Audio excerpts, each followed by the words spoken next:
Danes smo v nekem okrnjenju zasedbi. Andrej, jaz bi te lepo prosila, če zahvaljujem se vsem, ki ste se lahko udeležili, in vsem predstaviteljem, predavateljem, da bodo bodisi v živo ali po Zoomu lahko predstavili svoje poglede na podnebne spremembe in biogospodarstvo, izzivi in priložnosti slovenske gozdno-lesne verige. Zahvaljujem se najprej tudi predsedniku Slovenske akademije znanosti in umetnosti, akademiku Petru Štihu, in prosim, če bi lahko kar pozdravil srečanje in ga odprl. Spoštovane gospe in gospodje, lepo pozdravljeni na Slovenski akademiji znanosti in umetnosti, in veliko veselje mi je, da vas lahko v njenem imenu tudi pozdravim na današnjem posvetu, kot je bilo rečeno že, o podnebnih spremembah in biogospodarstvu kot izzivu in priložnosti za slovensko gozdno-lesne verige.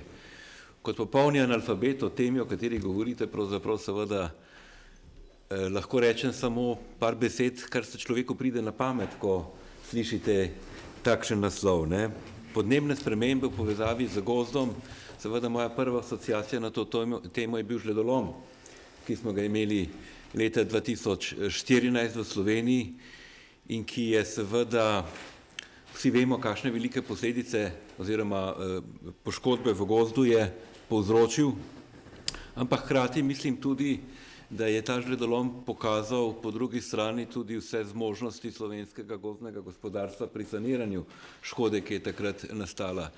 In če se danes peljemo po Sloveniji, pravzaprav na prvi pogled skoraj več že ne vidimo, da je prišlo do tako hude naravne nesreče. Ko hočem reči, s tem se seveda tudi kaže, kako velike zmožnosti revitalizacije ima gozd.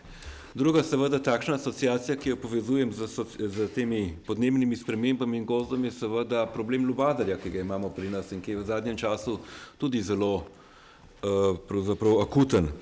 Pri tem je povsem jasno, da je tudi to posledica podnebnih sprememb, povišanje temperatur, kar je seveda omogočilo širjenja lubadarja tudi v višje ležeče gozdove in lege. Ampak vendarle verjetno podnebne spremembe ne pomenijo samo negativnih sprememb. Lahko so verjetno tudi za ta naravni sistem prinese morda tudi kakšno dobro zadevo, vsekakor so pa to, se strinjam, zelo veliki izzivi in hkrati tudi priložnosti za slovensko gozdno-lesno industrijo in pa sploh te verige, kot jih imenujete. Gozd je seveda eno od naših največjih naravnih bogastev, ki jih premoremo.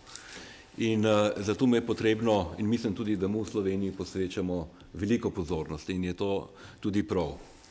Kot zgodovinar vam lahko seveda rečem samo to, da se je z gozdovi že zelo zgodaj načrtno upravljalo in tudi skrbelo. Prve dokumentacije, pred leti smo imeli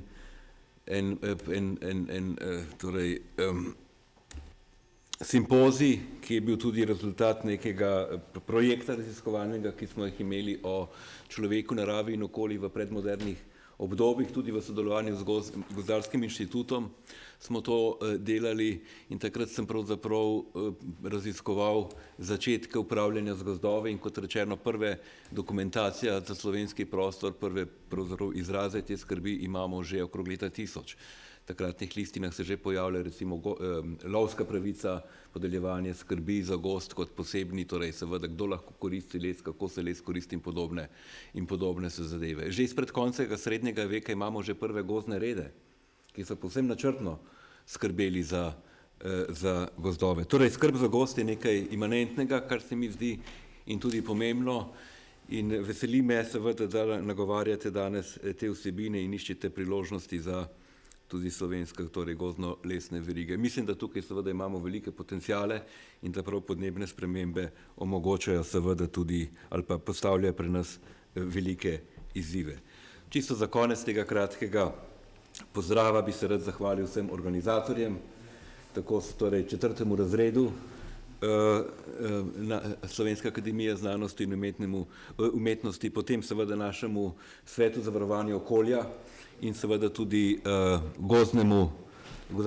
gozdarskemu inštitutu, ki je tudi soorganizator tega posveta. Torej, hvala lepa za to prireditev. Veseli smo, da jo lahko gostimo na SAZU-ju. Te prireditve so seveda podobne vrste, so eden od temeljev naše dejavnosti in z veseljem jih bomo seveda gostili tudi vnaprej. Hkrati se vam tudi že opravičujem, ker vas bom mogel kmalu zapustiti zaradi drugih obveznosti. Hvala lepa in uspešno delo vam želim. Hvala lepa, akademik Štih.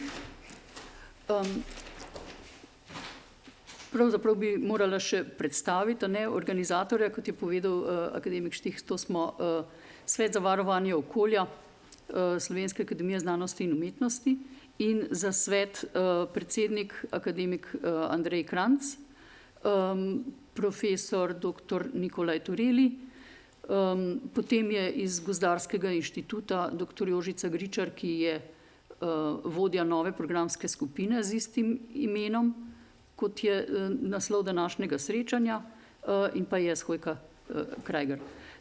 Zaradi bolezni in situacije s COVID-om je akademik